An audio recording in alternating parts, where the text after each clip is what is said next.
আসসালামু আলাইকুম, সবাইকে শরীফা রানী ব্লগসে স্বাগতম। আশা করি সবাই ভালো আছেন, সুস্থ আছেন। আমরাও আলহামদুলিল্লাহ ভালো আছি। তো আজকে একটা রান্নার ব্লগ শেয়ার করছি, সিমের বিচি দিয়ে রুই মাছের মাথা। তো এই রান্নাটা খুবই মজা হয়, আর এই রান্নাটা নোয়াখালীতে খুবই বিখ্যাত। নোয়াখালীতে তো বিয়ে বাড়িতে এই রান্নাটা করা হয়। তো আমি প্রথমে তেল গরম করে সেটার মধ্যে গোটা জিরা তেজপাতা দিয়ে দিছিলাম, তারপরে পেঁয়াজটা ভেজে কয়েকটা কাঁচামরিচ, তারপরে মশলা দিয়ে দিছি। মশলা পরিমাণ মতো দিবেন, যদি তরকারি বেশি হয় তাহলে মশলা বেশি লাগবে, আর যদি অল্প হয় তাহলে অল্প অল্প মশলা দিলেই এই তরকারিটা খেতে খুব মজা হয়।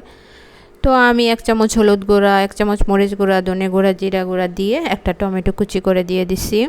সব মশলা দেওয়া হয়ে গেলে মশলাটাকে ভালো মতো কষিয়ে নিব। আর এই সিমের বীজগুলো আমি ফ্রোজেন করে রাখছিলাম, তো ফ্রোজেন করে রাখলে সারা বছর খাওয়া যায়। আর এখানে আমি রুই মাছের একটা মাথা নিয়ে নিছি।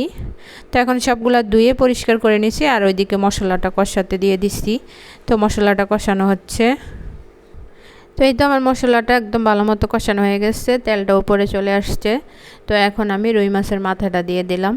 আর এই রুই মাছটা অনেক বড় ছিল, এই জন্য একটা মাথা দিয়েই, আর মাছ দেওয়া দরকার হয়নি, একটা মাথা দিয়ে আমার পুরো তরকারিটা হয়ে যাবে। তো এখন আমি মাথাগুলো একদম মশলার সাথে ভালো মতো মিক্স করে মাথাটাকে কষিয়ে নিব। কার কার এই তরকারিটা পছন্দ কমেন্ট করে জানাবেন। আমাদের বাসায় মোটামুটি সবাই পছন্দ করে। তো এই তো আমার রুই মাছের মাথাগুলো একদম কষানো হয়ে গেছে। এখন আমি সিমের বিচিগুলো দিয়ে দিলাম, দিয়ে এগুলাকে নেড়ে চেড়ে ভালো মতো মিক্স করে নিব। সিমের বীজ মাথাটাও কিছুক্ষণ কষাবো, তারপর আমি পানি দিব।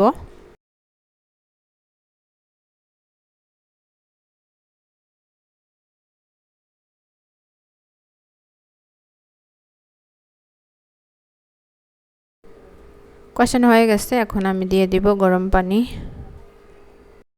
আর গরম পানিটা দেওয়ার চেষ্টা করবেন, তাহলে তরকারিটা মনে হয় স্বাদ আরও বেড়ে যায়। তো আমি দিয়ে দিলাম গরম পানি, এখন ডেকে রান্না করে নিব সিমের বিচি আর মাথাটা পুরোপুরি সেদ্ধ হওয়া পর্যন্ত।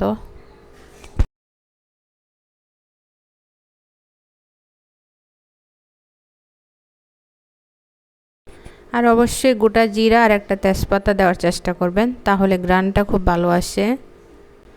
এই তো আমার সিমের বিচি মোটামুটি রান্না হয়ে গেছে। এ পর্যায়ে আপনারা চাইলে ধনেপাতা দিয়ে নামাতে পারেন। তো আমি আর ধনেপাতা দিব না, আমি গোটা জিরা ভাজা উপরে দিয়ে তারপর নামিয়ে নিব।